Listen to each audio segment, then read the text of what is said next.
Hello there, we're here back with another video, and today is going to be a good one. We are going to be looking into a relatively unknown way of taking advantage of the DXP weekend announcement.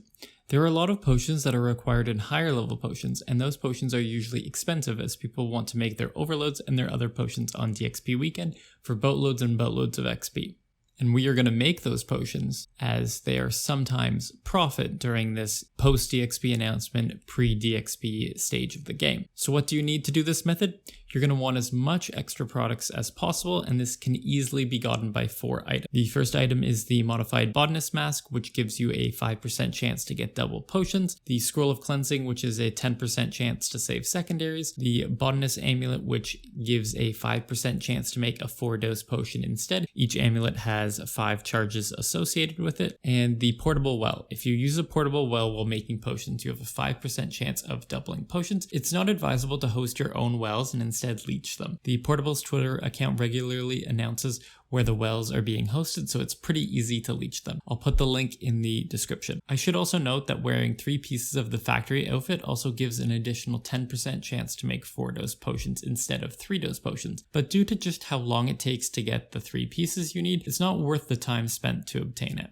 With our setup, each potion takes 1 of the unfinished, 0.9 of the secondary, 0.01 of a botanist amulet, and produces 1.045 3-dose potions and 0.055 4-dose potions. We can simplify down the potions to all 3 doses as they are freely decantable between each other. Let's add in some prices for super strength potions. As you can see, the inputs cost a total of 19.8k while the outputs produce 21.4k worth of potions, meaning that you are making money while training Herblore with super strength potions with the current prices. Now for simplicity's sake, let's multiply it up by 1,000 as that is the buy limit of unfinished potions, and making 1,000 potions nets a total of 1.6 mil profit, and that takes about 20 to 25 minutes to do so you're looking at a pretty penny for the time spent while also gaining Herblore experience. Now one thing that is extremely important to stress is that prices around this time are constantly, and I mean constantly, changing. So when you go to do this, buy the supplies for 1k and go ahead and make them, and then sell them quickly as you might run into a situation where the prices have crashed since you bought the ingredients if you wait a couple days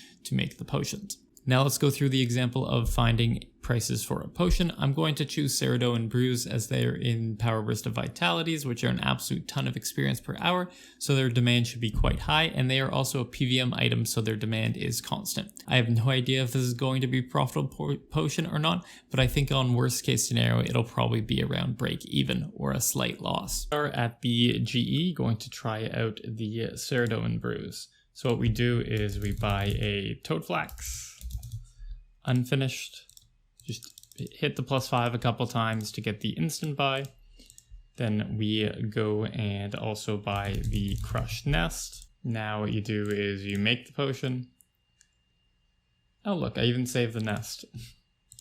And then you sell the potion.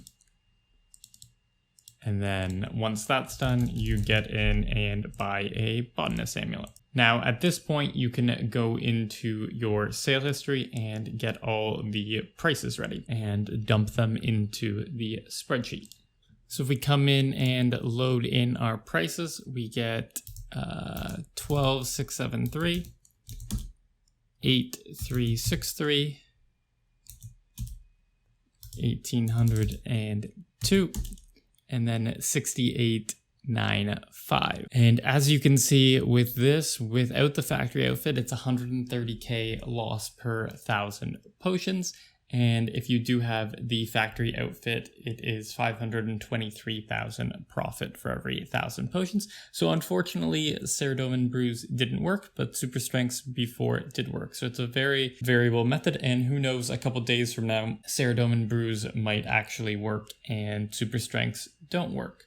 So just keep checking these prices and hoping to find one that makes a profit while focusing mainly on the ones that are used later and have a higher demand. So that's going to do it for this video. It was relatively simple, but gets the core concepts across that Herblore doesn't have to be an absolute money sink. And I didn't want to just list off all the potions that were profit, as it would absolutely ruin the the profit of all those potions as people go in to buy them and make them. So I want to give you guys the opportunity to discover potions on your own that are profitable and be able to make money before the video ruins the method. If you like the content I'm producing, consider subscribing. It really helps me out, and I'll catch you in the next one. Have a good day.